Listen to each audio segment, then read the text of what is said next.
Hi, everybody. Thanks for joining us this evening. This is John McDougall. I am the event coordinator at Murder by the Book in Houston. And before we get started with tonight's event, while everybody is getting their live notifications and coming to see us, I'll do just some general store announcement stuff so you guys will know what's going on with us at the store.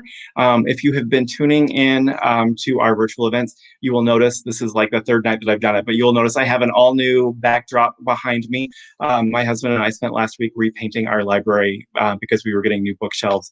So I'm no longer sitting on the floor in my living room. I actually have like a dedicated chair to sit in when we do these. So the only downside is you will see fewer cats crawling behind me. Although the last couple of nights they've climbed up in my lap while we've been chatting. So I'm sure you will see them in some form at some point. But so before we get started tonight, just want to do a couple of just general store announcement stuff. So if you have not heard, this Saturday, the 24th, is Independent Bookstore Day. We're so excited to be celebrating. We have lots of stuff going on in the store. There are some really cool Independent Bookstore Day exclusive items that we'll have for sale.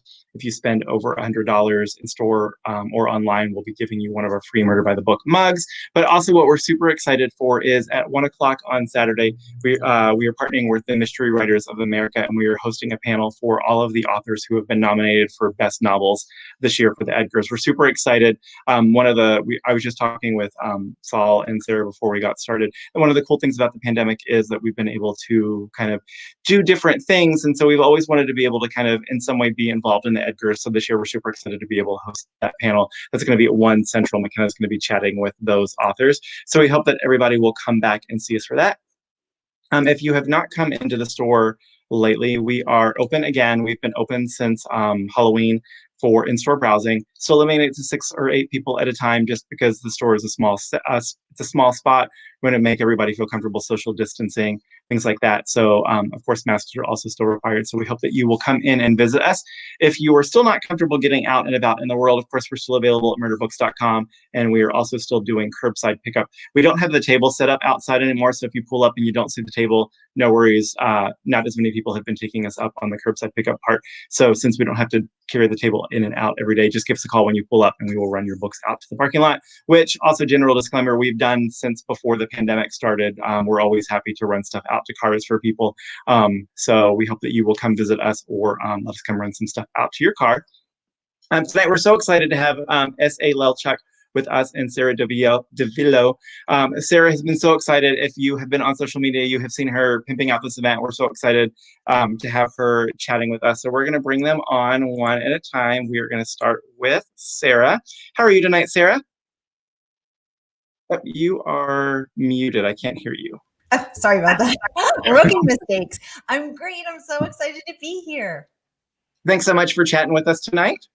Hey, I'm thrilled. So, let me pull your bio back up. I had it here, but I clicked away. All right. So Sara is a yoga teacher by day, mystery writer by night. She teaches and speaks nationally and is the founder and host of the Mighty Mystery Author Series, where she interviews mystery and thriller authors from debuts to celebs for a mighty blaze. She loves chatting all things books, the joy of reading, the craft of writing, and connecting readers to their favorite authors or introducing them to their new favorites. She created the Mystery and Thriller Mavens Facebook group, a free online group where readers can watch and participate in interviews, enter giveaways, and dish about their latest books. All are welcome, and I will drop some links to that Facebook group in the chat as the event's going. So if you guys want to check that out, we'll have the link there. So let's bring out tonight's author. How are you tonight, Saul? Hey, great to see you. How are you both doing? Doing well. Thanks for doing this with us tonight. My pleasure. It's so fun to be here. So tonight we're going to be chatting about One Got Away, which is the second book in the Nikki Griffin series. So tonight's author holds a master's degree from Dartmouth College and lives in Berkeley, California. His first novel, Save Me from Dangerous Men, was a Kirkus Review's Best Mysteries and Thriller of the Year, Booklist, the year's best debut crime novels, and one of USA Today's best reviewed titles of the year. And as they are chatting this evening, if anybody has any questions, please feel free to post those in the comments on Facebook and YouTube. I'll be monitoring those, and we'll leave some time at the end for some Q&A to get to your questions. So I'm going to let the two of you guys get to it, and I will see you in just a little bit.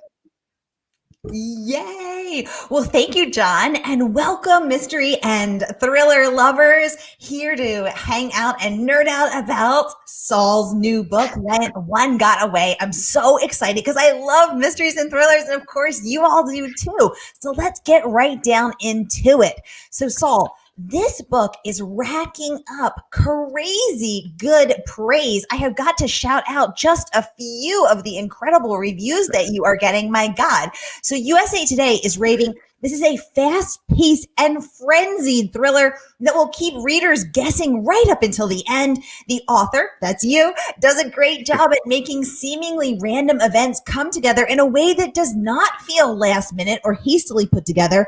In short, Nikki Griffin is one spectacular heroine, and Lelchuk's One Got Away is one seriously entertaining read. Amazing praise there from USA Today. Congratulations. The New York Times book review says there will be kidnappings, blackmail, and twists. Lelchuk delights in showing just how shady everyone turns out to be. I know I am here for every delicious bit. Publishers Weekly said this is rollicking, a breakneck paced thriller that is unapologetically bloody fun. I'm sensing a pun there. I could go on and on, but I'm just going to share one more. This one from Kirkus saying that the nearly fearless and deeply empathetic Nikki is ridiculously easy to root for, and the pace is fast and furious all the way to a deeply satisfying finale, a smashing sequel. More, please. Kirkus speaking for all of us there. So, Saul, let's get right into it. How did you craft a book that is earning this kind of incredible praise? What's the secret? Sure, absolutely. And before anything, I just wanted to thank Murder by the Book, and also thanks so much to you, Sara, for doing this tonight. The origin of this talk was actually that Sara was kind enough to have me on her podcast, A Mighty Blaze, which is absolutely amazing, and some of the most fascinating conversations are going to come across. And we had this great talk, and then afterwards, I thought there was just this one huge problem here. This was way too short, and I felt like we were having so much fun going back and forth, and then suddenly the clock was ticking. So I view this as a sort of sequel, if you will, and a really exciting chance to continue where we left off. Yay! Me too. And actually see some of our friends from our first interview. Christina, hey, good to see you. Great to have you back. So it's great that some people are new to this conversation. Some people are coming back for more. So I can't wait to chat further about it and dive into all the tasty details. Saul, lead us off.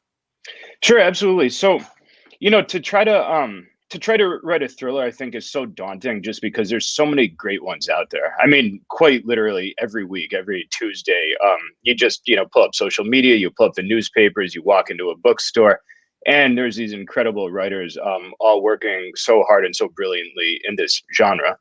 So, that's a big challenge to tackle, when you set about saying, how can I make something that's going to keep all these very jaded, experienced readers, into the story. How can I create a heroine and a side set of characters who, continues to, lure everyone in to hold people's attention? It's definitely a challenge. I think when I think about a couple of the central components, it all starts with the protagonist. And I feel fortunate, I guess, that I had Nikki Griffin ready to go from the first one. I gave her about a year in book time to cool off, catch her breath again, because she got a little worn out and saved me from dangerous men. But I think it all starts there. That's obviously the engine on the boat, or whatever you want to call it. So for me, once you start with a protagonist, and Nikki, she's a bookseller by day, by night, she's a PI, she's doing vigilante work. And I feel like once you have that as your source of power, then everything becomes a lot easier. The next thing for me is thinking of a very loose plot. I don't like to plot in, an extreme meticulous detail, mostly just because I'm not quite capable of doing that. So for me, it's about finding a very loose, theme, maybe like one or two sentences that's going to give me enough for a couple early scenes. And then thinking, how can I bring in some side characters that are going to play into what I'm trying to do and start to create a story around them. Down the road, then you can start to step back and, look at the book as it takes shape and say, is this nice and taut? Are there places where I want to trim a little? Are there places where I maybe want to accelerate a little bit, add a couple fun scenes of one sort or another? But to me, it's like doing a Broadway show. It's all about casting, right? Before you do anything, you got to find out who's playing the parts. And so that's how I kind of tend to approach my writing. Oh, I love that analogy because I love analogies. I'm such a visual person. So that works for me. Thinking about this as casting, brilliant and so true. I have so many questions for you, Saul. But I also want to remind everybody who's with us on Facebook that this is your conversation too. So get your questions going in the comments, and John from Murder by the Book, and I will get them right over to Saul because this is your time with Saul as well. So what are you wondering about the writing process, about Nikki Griffin, about anything that's hanging out in your brain? I think of Murder by the Book as the Vegas of mysteries and thrillers. What happens at Murder by the Book stays at Murder by the Book, right? So get those questions going, and Saul's gonna give us the 411. While you're thinking of your questions, I want to ask some questions as well, Saul. So first of all, you're a dude, and you wrote this badass bookseller by day, PI and vigilante by night. First of all, I just love that so much. I mean, it's so tasty. Yum, yum, yum, yum, yum. But how did you write a woman character? Was that hard for you, or did it come easily? Do you have sisters? What's the deal? No sisters, unfortunately, although I could have used a couple when I was starting out. So in the next life, I guess. For me, one thing I did have, and I was super fortunate for this, my amazing agent, Victoria Skurnick, my editors at Flatiron, everyone from my mother to my girlfriend. So I definitely was able to get some, great female eyes on the story to go through it, long before it ever hit the shelves. For me, it was definitely, it was a challenge that you can see it coming from a mile away, right? As soon as I had the idea for the character, and I thought immediately, when you have an idea for a character, you kind of turn it in every possible way and think, are there any adjustments, before the game starts that I want to be making? And Nikki, of course, she had to be a female character. I felt nothing, else would possibly work. So that was a challenge that I, had plenty of runway towards. And when I was starting to think about it, I was thinking, first off, let's try to get the kind of, basic superficials right. What is she going to be wearing on a given day? What is she going to be doing? Nikki isn't someone who's like, hitting the fashion racks at Barney's, or I guess back when Barney's existed, which is depressing in its own right. But she's not, Nikki's kind of, in terms of her attire, she'll throw on a motorcycle jacket and a pair of motorcycle boots, and that generally takes her as far as she needs to go, unless she's doing a scene within a book, trying to lure and entice a character into an interaction, which she is, of course, prone to do from time to time. I thought for that, you don't want to be doing overkill. I never wanted to be writing a book as a male and 20 times per page, she's thinking about the clothes she's wearing, and she's checking her nail polish, and she's doing her hair and all of those things. I think that is what we could call oversaturation, to put it mildly, and it's just not necessary. And when you read a book, of course, by a female writer with a female character, you never see that. You don't see this kind of constant paying attention to every tiny little physical detail. So that, to me, was one of the important hurdles. Then the next thing I was thinking about are those less superficial differences. How might a woman see when she walks into a room, when she's, walking down the street, would she notice things that a man might not? Would people be noticing her in a way that they might not otherwise? And of course, if your female character happens to be a PI, can you play into that a little bit? There's definitely some moments in, the series where Nikki will, very actively use some preconceptions, against people. The first book, Save Me from Dangerous Men, it opens with her walking into this tough Oakland bar, and she's one of the only women in there, and she starts shooting pool and beating all of the guys. And you really kind of feel the male gaze on her in this sort of borderline predatory way. She's there and everyone's trying to talk to her and noticing her and things like that. But she's actively playing with that because she wants to be noticed by one particular person who she wants to get away from the bar to a quieter location to have a different sort of conversation than the one he perhaps anticipates. And so it was so fun for me to kind of, play with that idea of like, a male gaze, or like how might you see a female character, and really ending up almost using that as like leverage against them. So those to me are kind of the two different levels when you create a female character: the basic superficials, then the more fundamental sensory, perceptions, the emotional perceptions, maybe the interactions with, different people. I think that, there might be times when, for example, I remember I was driving down the street a few weeks ago and I saw two guys screaming at each other over a parking spot, right? Just shouting there at 9 a.m, yelling, hammer and tongs. And I thought, women don't do this that much. And that's a great thing, for the record.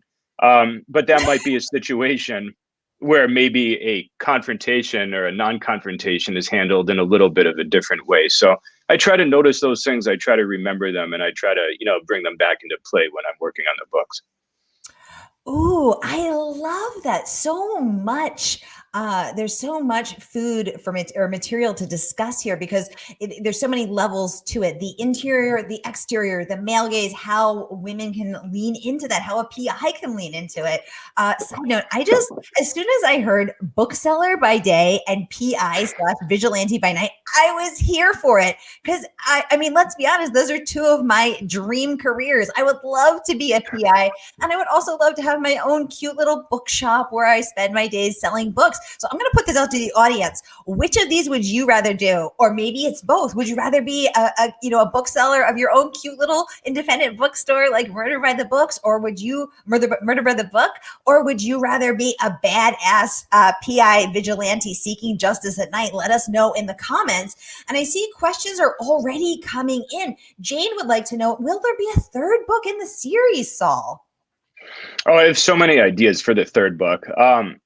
I think that, Nikki is someone I've spent the last few years of my life with, and it's been a lot of fun for me. So I definitely want to continue writing her within this series. I'm toying with a couple different things right now. One of the things I want to do is show Nikki at an earlier age, maybe when she's just starting out, her early 20s. She's trying to find her way in the world. She's trying to figure out who she is, what she was put there to do, as I think a lot of us in our 20s are grappling with. And I think it would be fun to take away some of the surety she has now and some of the experience that she has, to strip a bit of that away. And, maybe she makes a couple more mistakes because she hasn't been doing this for the last decade. Maybe she gets hit with a situation that she feels slightly more unsure about how to handle it. So I think there's all kinds of, fun ways to play with a character if you take things backwards a little bit. I've also been having a lot of fun. I have the advantage of living close to wine country, and I have a couple of friends who work up in Napa, which never hurts. And I've been thinking a murder in wine country might be a lot of fun to do for a book. Ooh, maybe you could do it by, a poisoned grape leaf or a poisoned bottle of wine. My mind's going wild. I love Napa. Thanks for the great question, Jane. And thanks for the fabulous answer, Saul. Oh, Christina's got a good one. She says she's thinking of the trend of new technology and the influence of social media and how it's impacting the genre. How has it impacted your writing, Saul? Christina, great question. Thanks. Yeah, that's a super interesting question, especially because of the fact that Nikki doesn't really like technology that much. She doesn't have a smartphone. She tries not to, rely on everything from Street View to Google Maps. She's not, diehard opposed to these things. It's just not really for her. When she has someone over for a date in the first book, he immediately notices that there's no television in her house, that she just has books and a record player instead. So for me, it's, given that that's who Nikki is, it's kind of fun for me, the fact that she lives very close to Silicon Valley, the, epicenter of the entire world for tech gone completely wild and overreaching. And yet it's not something that she's particularly into. She, of course, runs into her fair share of Silicon Valley types, I should say. And in the second book, there's a scene where she's checking into this very fancy resort hotel while she's chasing down this con man, Dr. Jeffrey Tyler Coombs. And she runs into a group of rather obnoxious tech bros sitting in the hot tub trying to, invite her in for a couple tequila shots. And so I have, I have fun with those elements. Unfortunately, I think if you live in the Bay Area, chances are you are going to run into a similar group at some point. I've never been invited to do tequila with anyone, but you see them around and you can kind of tell. And so it's fun. It's fun that Nikki, is fairly anti-technology, and yet, she's living in a world of social media. She's living in a world of, high tech in all possible ways. She probably would be happiest just ignoring it. I don't think she has that luxury. At the bookstore, she runs the Brimstone Magpie in Berkeley. There are other people on staff who are more tech savvy and tech friendly. So I would imagine that Nikki lets them take care of the social media side of the promos and so forth. But yeah, for me, it's been kind of fun because I think we all now with technology have so many concerns. How much of our time and attention are we spending? How many times are we picking our phone up in a given hour? I think these are concerns in some ways that probably a lot of people didn't worry too much about a decade ago, and now they're really kicking in. And so it's been fun for me having a character who is gun shy when it comes to these things, and yet she is forced to be living in this 21st century world. Ooh, I love that. Now, what about, I'm going to take Christina's excellent question one tiny step further. What about impacting your writing? What's your relationship with social media? Does it distract you? Does it enhance you? Are you thinking, ooh, this would make a good quote, good tweetable later? I know you don't really do Twitter, but this would be good on the gram later, or ooh, I'll save this for Facebook. Or are you like, just get out of my way, I'm trying to write a book? To me personally, I don't find it helpful in the writing process, kind of the reverse. And I literally, when I'm writing, I won't have my phone in the same room with me, and certainly not within arm's length, because if it's in arm's length, then you can reach over and pick it up, and then you lose some time, you lose some focus. One of the things that I'm grateful about, the career of writing is I get to, there's very few times in my life where I feel so focused as when I'm really into a scene. And thankfully, that's one of the few times where I'm not thinking about things like Instagram or, cell phones or what have you too much. So, I'm on social media, to a certain extent, and it's there. And of course, it's very useful. I'm sure a lot of people are tuning in tonight directly because of it. And the last thing I'm doing is sitting here trying to bash it. But when it comes to my actual writing process, it's nothing but a distraction, if you want the honest truth. We want the honest truth. That's what we're here for, Saul. And Christina's clarifying that this is that she said, yes, I'm thinking the same. Christina, you and me, we're just like so connected. I love it. Now I heard in your answer that you referenced the name of Nikki's fabulous bookstore, Brimstone Magpie. Tell us the story, the inside secret story of why she named her bookstore that. Yes, absolutely. So, back the first time I read Bleak House by Charles Dickens, there's a character in that who also has a memorable name, Grandfather Smallweed, I think it is, and he is rather colorful when it comes to his profanity. I think he raises a high bar. We should all take a lesson from Grandfather Smallweed. He does not go with the basics. So anyway, one of his oaths or proclamations is Brimstone Magpie, and he'll kind of shout it out and startle the room. And the phrase always stuck in my mind. And I always thought, if I ever open a bar or a bookstore, it's got to be called the Brimstone Magpie. It's just a perfect name. Sadly, I didn't either. But when I was writing a book about a character who does open a bookstore, it was in my mind. And so I thought, what a fun way to work it into the book itself. So Nikki doesn't start out selling books intentionally. And I think a lot of things in life happen by accident. And this happened to be one of them. She simply has some space, and she has too many books, and she doesn't know where to put them. So she starts stashing them in this storefront, on Telegraph Avenue. And one afternoon, a grad student is walking past and points to a copy of Bleak House and asks if she can purchase it from Nikki.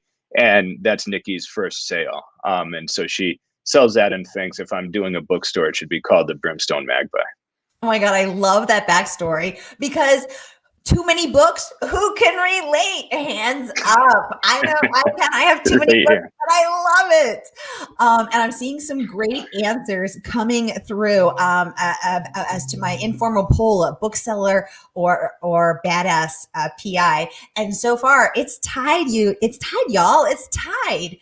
We've got some wannabe PI vigilantes, and we got some wannabe booksellers. I totally relate. I want to be both. Now, Saul, you got a very good review from none other than the incredible #1 New York Times bestseller, Lee Child. And he said your book is action-packed and razor-sharp. Jack Reacher, his main character, would love Nikki Griffin. Now, it doesn't get much better than that, but I understand Lee Child almost caused you to have a car accident. Tell us that story. Yes, he got me in a very close call. There's no two ways about it. So, first of all, getting a blurb from Lee is obviously like, getting a, blessing from the Pope or something like that. It's just, as good as it gets in this world anyway.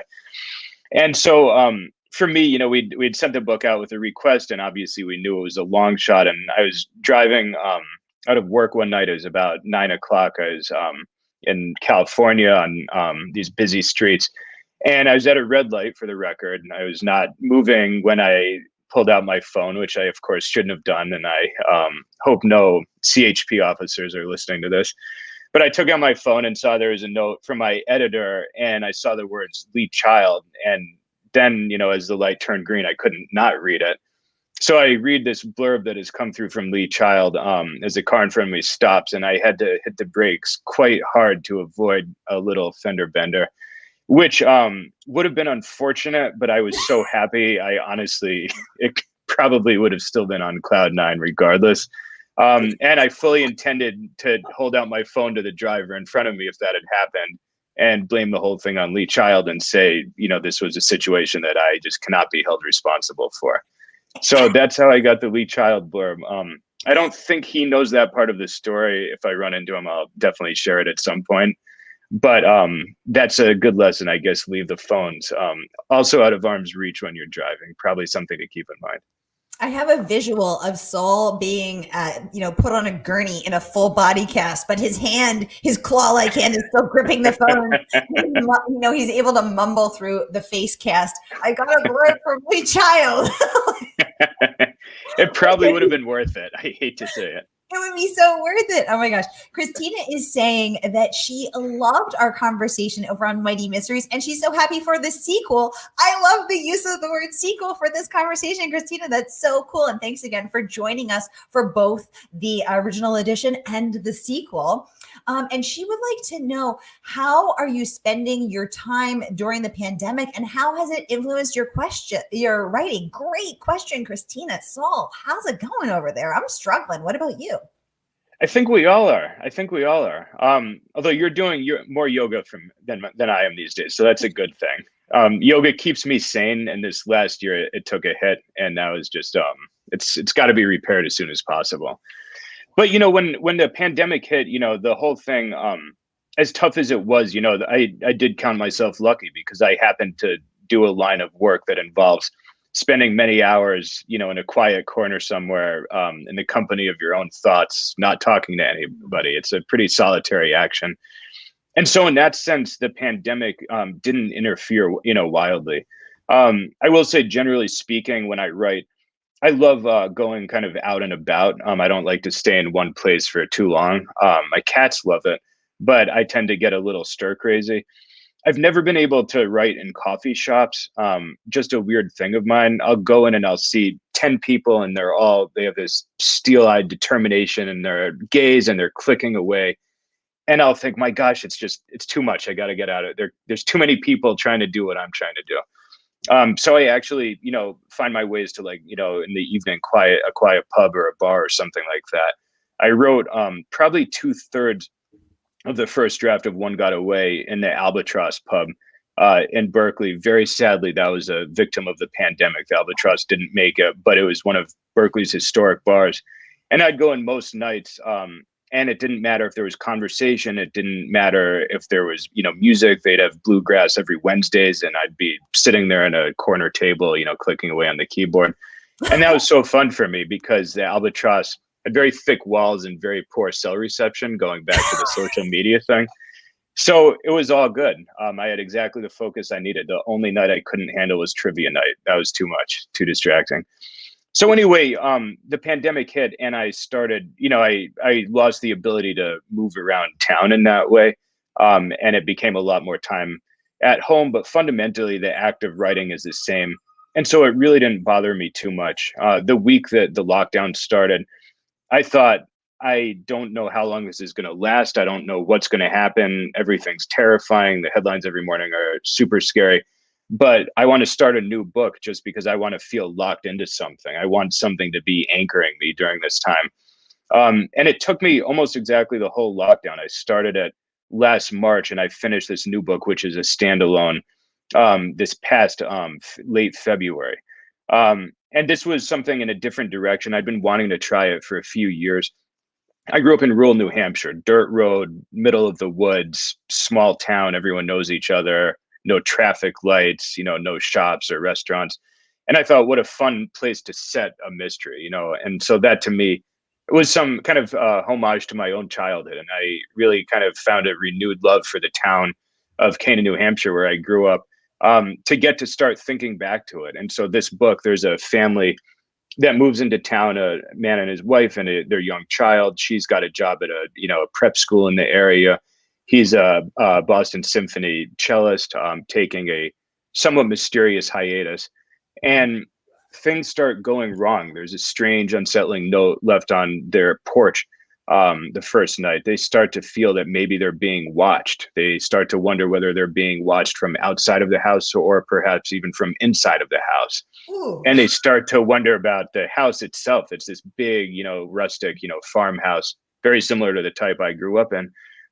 But they start to wonder if something creepy is going on with the house itself. So anyway, I want the reader, as that narrative continues, to start to really wonder, though, are the problems coming with the town that they moved into or the people who moved into the town? And I start to kind of chip away at the main character's narrative as we continue to start to raise issues about his own credibility. So anyway, that's how I spent the pandemic. And I didn't do anything else particularly useful. I didn't get good at baking. I didn't learn a new instrument, although I did try to continue practicing trumpet. I love jazz trumpet and have played for a while. I definitely ate far too many baked goods because I was living in the North End in Boston for a while, and those bakeries are just very, I don't have to tell you, these are scary places if you can't restrain yourself. But that's how it went for me. And, this idea of an anchor was a real thing, and to be able to spend a year just so dialed in and focused on something ended up probably keeping me sane a little bit. I mean, just to be able to get up every morning and get into that for 3 or 4 hours and then to come back to it, later in the evening. That's how I got through the pandemic, honestly, with this new book. I love that phrase and that feeling of being anchored. Oh, I love that. And that resonates on such a deep level, because I think the thing I've struggled with the most is not feeling anchored. Everything changed for me, from teaching public classes, yoga classes, and, speaking around the country. I usually do about 40 events a year. And to go from that to being at home, I was shocked, and I felt so unanchored. So I love the idea of looking at your writing and feeling about your writing as anchoring. Oh, that feels just even good to say. Thank you for that, Saul. That's really lovely. Oh, I see my friend Lynn from Philadelphia has just logged in. I'll say the one positive thing, the one and only positive thing of this pandemic is that it's removed the geographical options. So, before, Murder by the Book is in Houston. I'm in Boston. You're in San Francisco. Lynn's in Philadelphia. Let us know where everyone's watching from today in the comments. Where are you logging on from? Because how cool is this that we can all be together talking about the things that we love about books? Christina says she cannot wait to read your brand new standalone, and she would like to know, will it be a single narrator or multiple POVs? Oh, that's a great question. So I wanted to go with a single narrator for this one. But that being said, I do have journal entries from different characters. So for example, the main character, Shane, the husband, is the principal narrator. But then suddenly we also start to read journal entries that his wife Maya has also written. And sometimes these seem to be a little bit at odds with the things that we're hearing from Shane. So that was a really fun way for me to work in different points of view. There's also an investigation going on during this book. We learned pretty early that there's been a crime at the end of it, and we're kind of reading the book moving closer and closer day by day, literally towards the date of that crime, which we know at the beginning. And so I interspliced different scenes, describing this police investigation and this kind of series of interrogations with different people in the town. So it was a fun way for me to rely principally on one narrator, but at the same time show these flashes of other viewpoints and other ways of thinking about these same facts that we're seeing.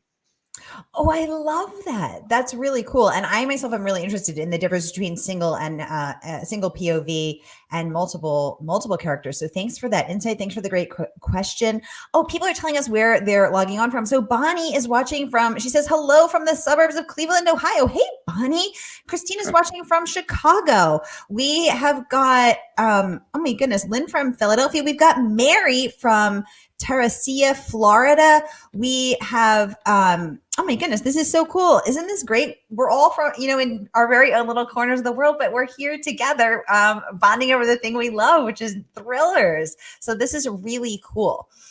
So I want to get back to some of your praise because it's impressive. So Booklist said for fans of the first book or fans of hard-boiled women detectives in general will relish this heroine's latest outing, especially given that Lelchuk's writing is more nuanced and atmospheric than that found in hard-boiled mysteries of old. Those who followed TV's Dexter are another audience, a fine choice for mystery collections. So I am loving that. Let's talk about your nuanced and atmospheric praise. What does that mean and how did you do it?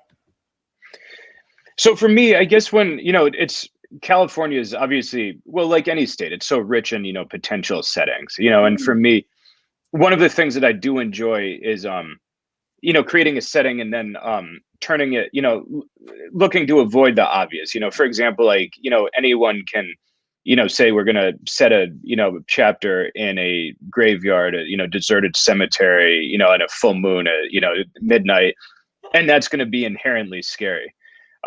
But for me, it's so much fun. For example, I create a scene where they're in this, luxury resort in broad daylight near right off the town of Monterey. And so for me, that's, it doesn't lend itself to fear in the same way. And Nikki's sitting in a sauna. She's had a workout. She's sitting back, getting some steam.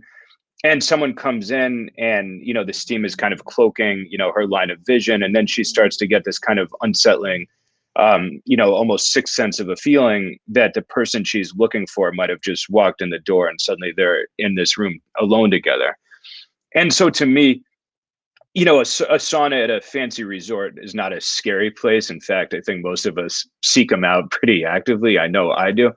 So to me, if you can inject some fear and if you can inject some suspense into that kind of moment, it almost has this extra level of delight for me because you're playing with something that is not inherent. It's not, automatic. So I always look during my, writing, if I can make a scene atmospheric in the sense that I can take something that shouldn't be a certain way. And if I can make it that way by virtue of what's going on, by virtue of what someone is thinking about, who walks in the door, what might be at stake. These are all really fun ways for me to kind of, play with what something should be superficially versus its actuality underneath that. So I look, I do that. And, for me, atmospheric writing is also just trying to create scenes that are not just literally factual in terms of the landscape. It's not just trying to faithfully describe, the experience of driving over the Golden Gate on a motorcycle or the experience of driving through like a, seedy part of, Salinas and the used car, auction world. For me, it's also like, what kind of emotions, can you inject into the scene? And how can you make the reader feel a lot of uncertainty about what might happen. I think part of the delight in reading a thriller is that you're constantly being pushed off balance by the author. And as soon as you start to feel comfortable, as soon as you start to feel like, okay, I know where this is going, I can take some guesses, boom, you're somewhere totally else. And you've just been like caught completely by surprise. It's kind of like in boxing where they say, the punches that you don't see coming are the ones that you have to watch out for. So for me, if I can create, that kind of tenseness in a reader where they're reading and really feeling like whatever I'm thinking or wherever this is going might not be the case, then I'm doing my job as a writer of thrillers. Oh, very interesting. And I like that idea of that analogy you drew about keeping the writer off balance. I had never heard that or thought of that before. So thank you for that. I feel my brain getting to work on that. So thanks for that new insight. I love that perspective. Susan's saying that she's watching from outside of Boston and she has loved getting to see all of these authors virtually from all over. Susan, I totally agree. I also love the perspective of what you said, atmospheric. So I think so often we think of that as the geography, the lay of the land. Jane Harper has earned so much praise for her ability to write, the outback in The Dry, which is now a major motion picture. Or most recently, the ocean in Tasmania with the survivors, and she makes the land a character, and I love that because you really get to feel that. And you have said that this was almost your love letter to California, that you love California. Tell us more about that. Yeah, I think absolutely in a certain way that's exactly what these books were and what this series was to me. I grew up a New Hampshire kid, with that kind of constant, fascination. What's California like? I didn't get there till I was about, I think, 20 for the first time, and I didn't reach the Bay Area till a little later than that. But to me, if I think if you're not from California, and especially if you grow up on the opposite side of the country, it always kind of looms as this fascinating presence. And, for me, being someone as a kid who was so, enamored with the counterculture and, the music scene of the 60s and the kind of iconicism of a play like Haight-Ashbury or the writing of someone like, Ken Kesey. And so to me, all of these things made me that much more eager to actually set foot in this state that I'd read so much about and thought so much about. I think there's something really exciting, the fact, and I think this every time I hit the ocean in California, that this is where things stop. I mean, this is, whoever was working their way across the country for the first time, you hit that point and that's it. You're there. You've reached the end, an end of sorts. And so to me, there's always, this state, occupies, a certain power in the imagination, I think, because you're not able to keep on going afterwards. I also grew up reading a lot of the, wonderful, California detective writers, people like Hammett, Chandler and McDonald.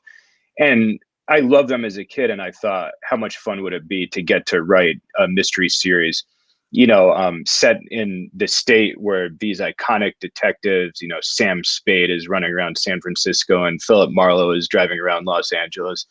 And, what a exciting pleasure to get to set my own series and character here, where I'm almost literally following in the footsteps of some of these idols of mine.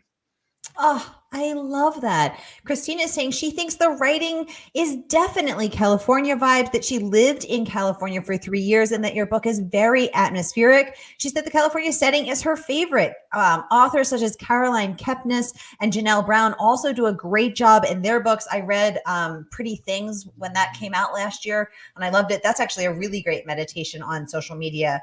An incisive and painful look at, but very true look at social media. And I hadn't thought of that as also about California. So thank you for that, Christina. That's a great point. Absolutely. We have just 17 minutes left, which means it's time for the lightning round. Get your questions going for Saul. What do you wonder about his book, about his character, Nicky Griffin, what he's working on next? Let's see if we can stump Saul. Let's see if we can. Oh, no. Saul is now wishing he was in a vineyard drinking wine or maybe something stronger. I don't know. Yes, exactly. Let me run for the bottle. I'll be back in 5 minutes.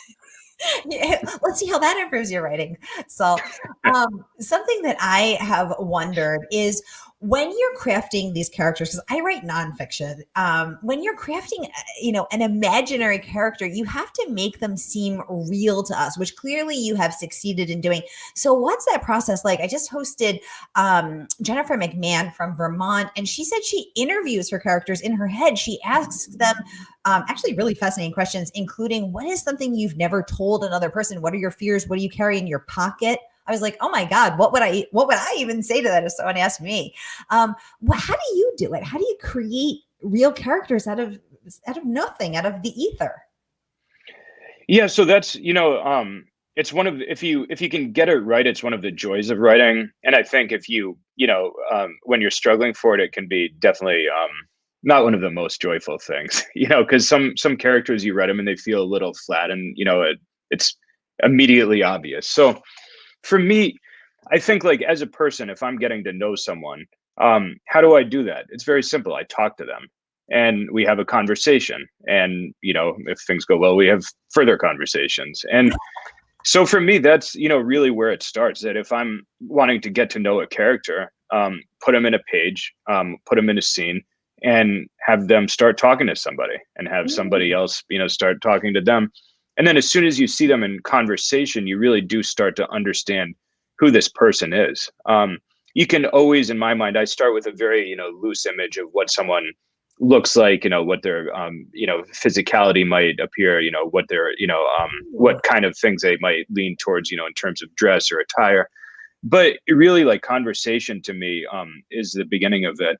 Then of course you can play around with all kinds of things, right? Like if I'm saying one thing, but if I'm in a thriller where there's a lot of dishonesty, maybe I'm thinking something completely different. Maybe I'm going for a misdirection. So there's all kinds of ways that you can start to show that someone maybe is not exactly who they are. I also want to give an example. Examples I think are good for this kind of thing. I love examples. Give us the example. Yeah, so like in this book, there's the family, the Johannessons, and they're this reclusive, kind of secretive, old money San Francisco family. They heir to a pharmaceutical fortune, and you get the feeling pretty soon that no one is being fully honest, with Nikki, and there's something going on there, but we don't know too much about it. Now, there's three siblings. You're getting hearts up for that, Saul, on Facebook. So they're loving the old family. Oh, that's great. I love that. So there's sorry, and my mistake, there's 4 siblings. I should go look at my own book sometime. But the first draft of this started with only one of them, Martin Johannesson, and he's this kind of fastidious person who hires Nikki, and he dresses to the nines, and he brings her to this fancy hotel suite to give her the case and everything, and he's a little peevish and kind of dissatisfied, and you get the sense he's not being totally truthful. But when I wrote this first draft, it was only him. He didn't have any siblings. Martin was an only child. And I was thinking as I was writing, I thought something doesn't seem perfect here. He doesn't feel like he can carry the narrative as fully as he needs to be able to do it. Martin is able to do a piece of this, but he's just not able to do all of it as a character. So I thought how to fix this. One way, of course, you can strengthen the character himself. But then I thought of an even more obvious solution: give him some siblings. So then, boom, suddenly he has a couple brothers, he has a sister. And then I realized immediately that, for me anyway, it had been the right decision, because suddenly you have several different people. And together, these Johannesson siblings prove themselves able to carry and shape the narrative in a way that poor Martin couldn't have done on his own. He just wasn't quite strong enough. So, he's a role player, but he's not a star. And I think that works really well in this particular story. So that's just one example of, you get to know your characters, and you get to have a sense of what can they do, and where do they come up short, and where do they need a little help. Oh, I love that. I love that. Now, Saul, some of the authors that I have interviewed have writing rituals that are, how shall we say, a bit strange. So I'm not going to name names, but I'm just going to say that someone, Christina McDonald, recently shared that she, and I don't know if you know Christina McDonald, but she is she just looks like you're a lovely suburban mom with her blonde hair and her kids. And she just is like, out there being blonde and lovely.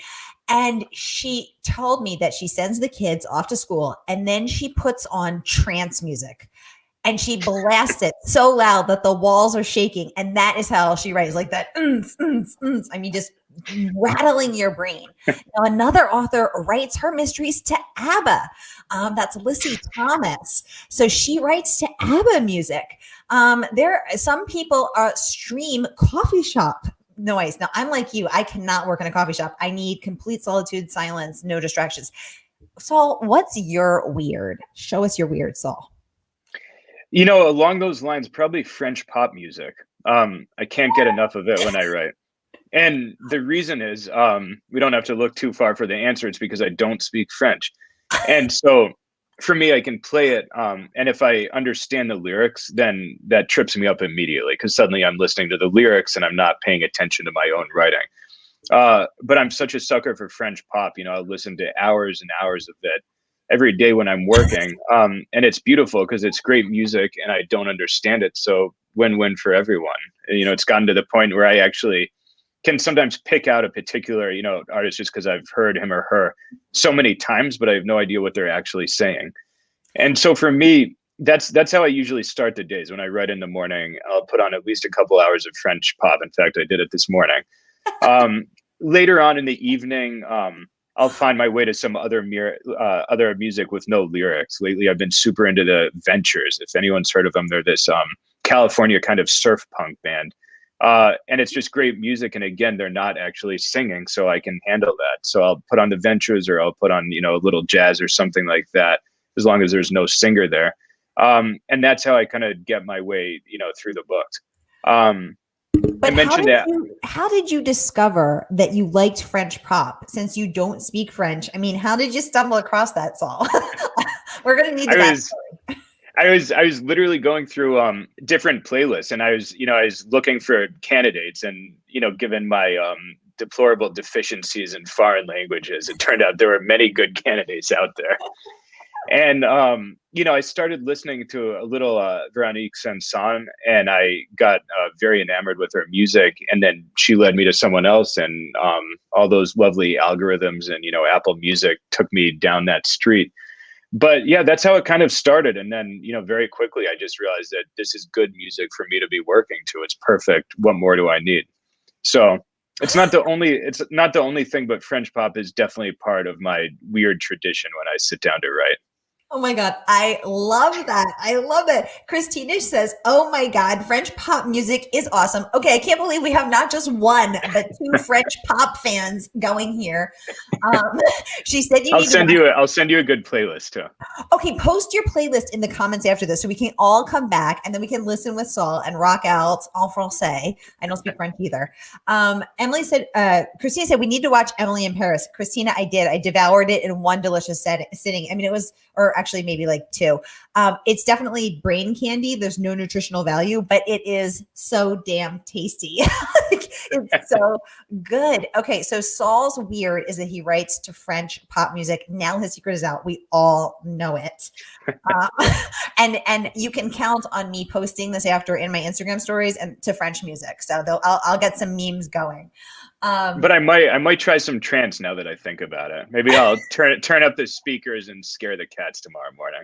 You're getting hearts up from this. Oh, Christina's clarifying that she does speak French though. So Christina, that makes sense for you. I get it. I love that. Meanwhile, Saul has no idea, but he's writing his dark, murderous things. Now, Saul, something you said earlier, I want to go back to. You said that you actually gave me the chills. I don't know if you noticed. I shivered when you were talking about your standalone because I had that like spine tingly feeling when you're talking. I just thought it was because you're in Boston, and I know you got some snow quite recently. That's true. Yes. No. It was that spine tingly feeling when you were talking about your characters feeling watched and not knowing if that's coming from outside the house or inside the house. Ooh, I mean, just that thought of being watched is so creepy and terrifying. I'm just cringing thinking of it. Now I think I lived in an apartment that was haunted once. I had this very weird experience where it was winter, all the windows were closed, and I was in a closet. There were no windows, there was no air vents or anything, and all of a sudden the pull for the lamp for the light bulb, it started swinging in a tick-tock motion. And I ran out of the closet, and then I said, Sara, there's no such, this is not a ghost. I went back in there and I reached up and I held it still. And then I went back out and it started again. And then I went back in and I tied a hairbrush around it because I was so freaked out. And I thought, well, the weight of the hairbrush, I convinced myself that there was that it was surely a breeze, a draft, even though this was not possible because it was January in Boston. So I tied a hairbrush around it, thinking that the weight of the hairbrush would prevent the imaginary draft from blowing. And then with the weight of a very, very heavy wooden hairbrush, it started tick-tocking again. And I was terrified. So I need to know, as your family, first of all, I'm going to ask the audience, who here believes in ghosts? Yay or nay? Are they real or not? What do you think about ghosts? Let us know in the comments. Saul, what do you think about this family when you were writing it? Do you believe in ghosts? Is it possible that there's something creepy with this house? Or are you the kind of scientific dude who says everything has an answer? This had to have been a draft. That's a great question. I'd like to fall somewhere in the middle of that spectrum.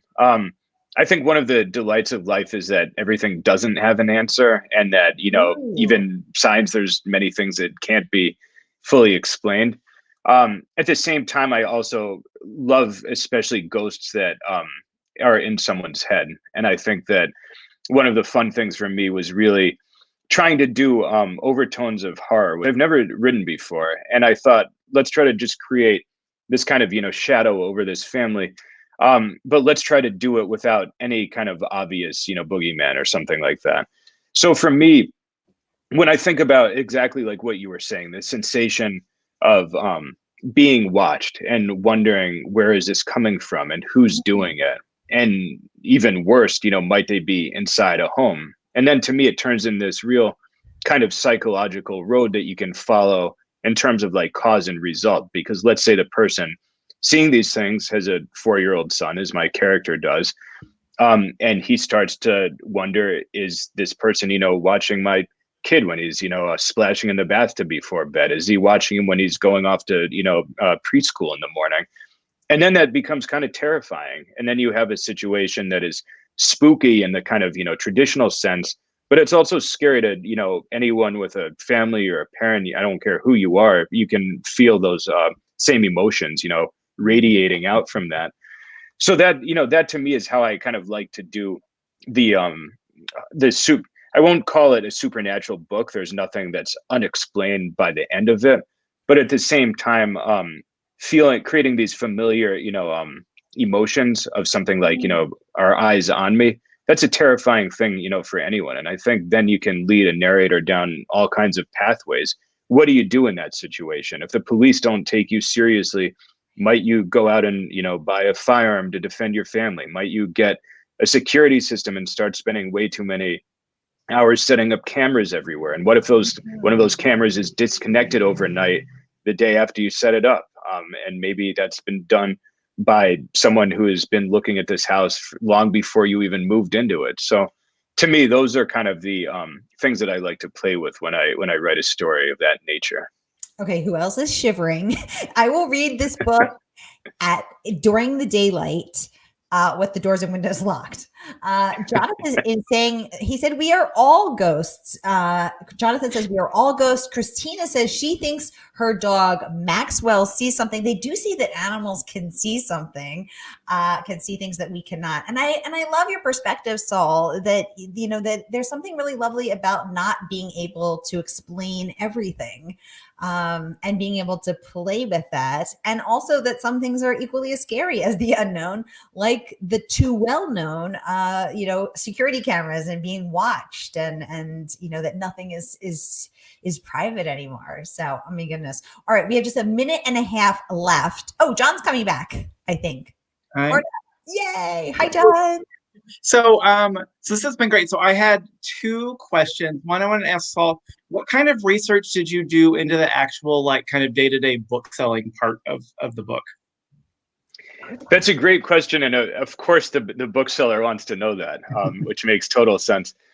So I didn't go deep, and I have a lot of favorite bookstores, and in Berkeley, and I'm in them, way too much. I mean, I'm constantly, going all over the place into like, Pegasus and Moe's and Mrs. Dalloway's and all these great iconic shops. And I always envisioned Brimstone Magpie as being a kind of composite of these different places. I can't say that I wrote it with one particular store in mind. I think that I did a limited amount of research, meaning I talked to bookshops. I tried to create a kind of, realistic sense of, what might be, the day to day, what might be your preoccupations, when you're thinking about selling books for a livelihood. What kind of, initiatives might you put in, a book drive here, advertising there, maybe a fun, like, holiday event, here linked up to a specific type of book like horror on Halloween or something like that. So I was asking myself all these questions and, talking to some of the people I know who, run very lovely bookshops all over the country. I think that this was a series where I didn't want it to be too technical. I wanted to really keep things, moving along. And Nikki has a wonderful manager in the bookshop, Jess, who handles a lot of the day-to-day. I think that for me, I wanted a balance where one could realistically think Nikki is indeed running a bookshop. She's not just, walking in for 5 minutes every week and saying, okay, great, things are good. No challenges in this business whatsoever. Off I go to solve some cases. So I wanted to feel realistic. She's in that store a lot, and she's, very actively involved. At the same time, of course, I wanted her out on the street doing her other line of work, the vigilante and PI work.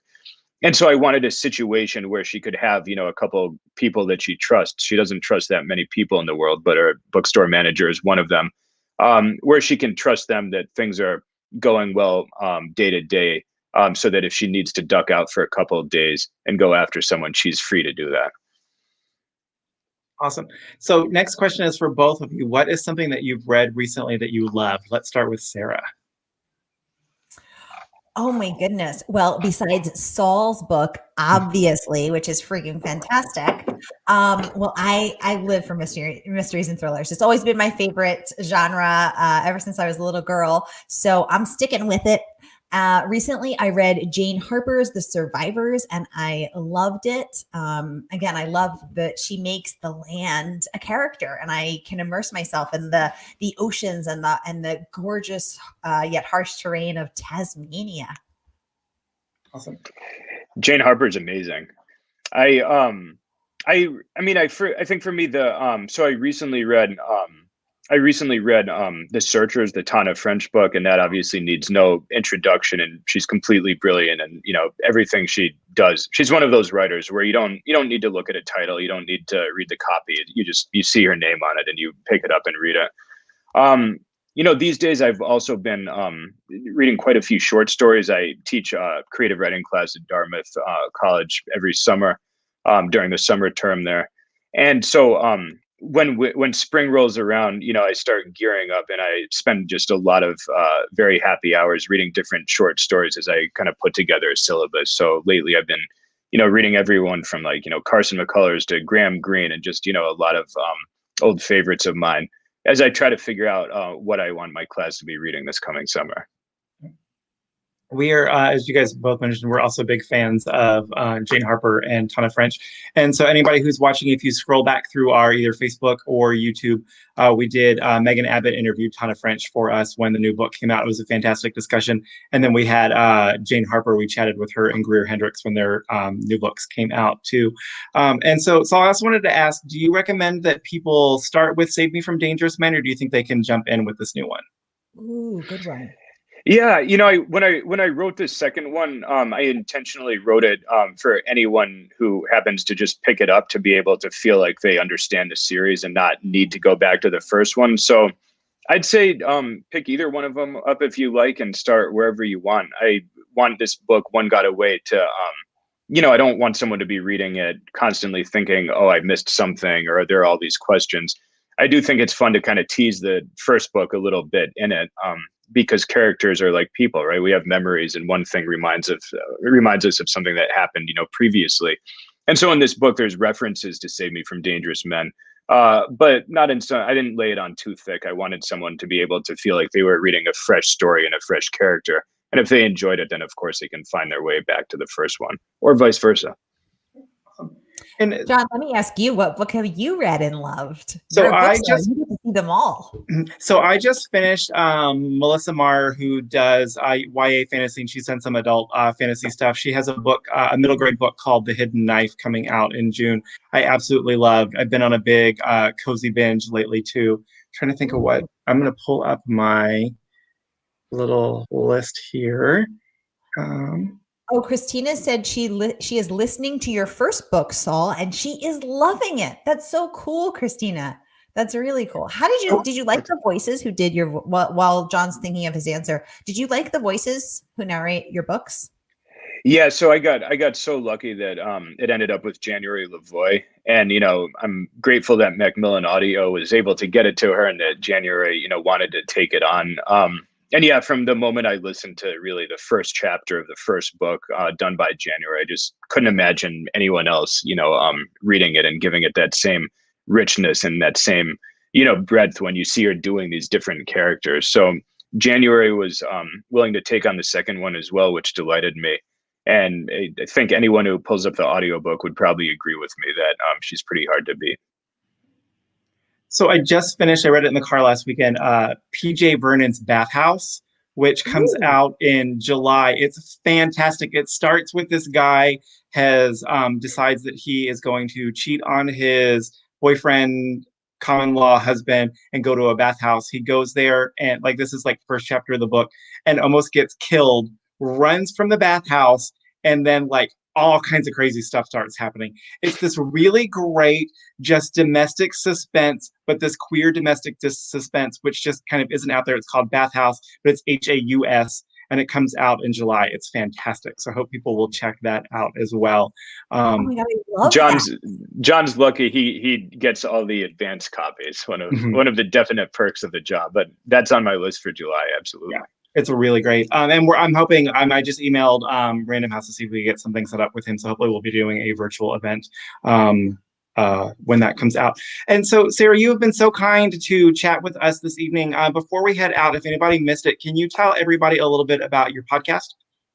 Yeah, so I do the mystery and thriller author series for A Mighty Blaze, which was founded during the pandemic to replace canceled in-person events, because obviously we've all been stuck at home for a year, and so every Tuesday I interview two authors with brand new books, which is how I met Saul, and I grill them up good about all the things writing thrillers, mysteries, and more. And it's just like this. We're nerding out about the writing process. We're getting in there deep about what the backstory was. We're prying out all their secrets. We're learning about their weird. So it is so much fun. And I see some of my people are here. And I'm seeing some new faces too. So hi, everybody. Come hang out. And we support independent bookstores like Murder by the Book as well. So yeah. And Sara, I'm thinking you should also start sending your authors who appear T-shirts, maybe "I survived the lightning round" or something to that effect. Wait, so what makes you think everyone survives the lightning round? That's true. Only send it to the survivors, as Jane Harper might say. Exactly. I love it. Oh, Christina's saying she listens each week. Christina is wonderful. Christina, it's so great to have you here. Thanks so much for joining me every Tuesday. Thanks for being here tonight. It's been awesome to have you. She always has the best questions, really cool conversation starting questions. She's a bookstagrammer as well, a book influencer. So everybody check her out. She is a politically read girl, and that's a girl after my heart. And she's also saying that, oh my God, Bathhouse is great. You will love it. So I can't wait to check that out. Thank you, John, and thank you, Christina, for those recommendations. And Susan's saying she loves January's readings. Oh, that's great to hear. Yay. I'll pass that on to January. Awesome. So to recap, if anybody has tuned in late, we've been talking with S.A. Lelchuk, whose book One Got Away just came out. It's the second in the Nikki Griffin series. The first one is Save Me from Dangerous Men. And we've also been chatting with Sara DiVello, who is with A Mighty Blaze, which is a mightyblaze.com podcast. If you missed any part of the chat and you want to rewatch it, it'll be available here on Facebook as soon as we're done. It'll archive it. YouTube will as well if you want to share it with anybody. Sometimes YouTube takes just a little bit longer to get it up there, but it'll be up for you guys to check out. Also wanted to mention a couple things that we've got coming up. As I mentioned when we first got started, this Saturday at 1 o'clock, we're going to be doing a panel with the Mystery Writers of America for all of the authors who were nominated for Best Novels for the Edgar Awards this year. And then on Monday at 7, we're going to be chatting with Kate Holohan and Mindy Mejia here on Facebook and YouTube. So lots of great stuff coming up. Definitely check out the store's website, which is murderbooks.com for more info. If you want to order any of Saul's books, we've got them in store. You can order there. As I said, we're open and we're also doing curbside pickup. Thank you both so much. This was such a fun evening. Yay. Thanks so much Thank for having you. us. It was awesome. Yeah. So you guys take care and hopefully we'll see you soon. Have a good night, everybody. Have a good